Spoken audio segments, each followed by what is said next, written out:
BJP నేతలపై MLA Maganti Gopinath fire అయ్యారు. మోదీ తెలంగాణకు వచ్చి కళ్ళబొల్లి మాటలు చెప్పారని, తెలంగాణ అభివృద్ధిపై ఆయన వాస్తవాలు తెలుసుకొని మాట్లాడాలని సూచించారు.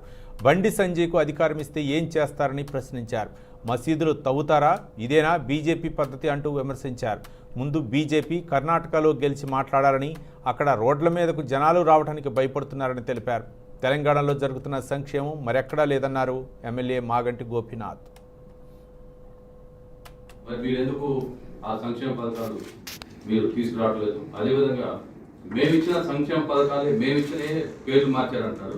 ఎక్కడ మార్చారు చెప్పండి. ఒకటి వాళ్ళే వచ్చి ఇక్కడ బెంగళూరు కర్ణాటక ప్రజలు వచ్చి ఇక్కడ కళ్యాణ లక్ష్మి కానీ షాదీ ముబారక్ కానీ వాళ్ళే పొగుడుతున్నారు మన తెలంగాణ రాష్ట్రాన్ని. మరి అదేవిధంగా గతంలో మనం చూసాం. నేను చిన్నప్పుడు బెంగళూరు అంటే అందరూ ఎక్కడేవారు. బెంగళూరు అంత ఇమేజ్ ఉండేది. స్టూడెంట్స్ కానీ కాలేజెస్ కానీ అంత బ్రాండ్ ఇమేజ్ ఉండేది. బెంగళూరుని 4 ఏళ్లలో మొత్తం నాశనం చేసింది ఎవరు? మరి పరిపాలన గురించి వస్తే ఇప్పుడు వరకు మీరు ఎంతమంది సీఎంలు చేంజ్ చేశారు? కర్ణాటకలో ఇప్పుడు ఎంతమంది సీఎంలు చేంజ్ అయ్యారు? ఇవన్నీ చూస్తున్నారు ప్రజలు.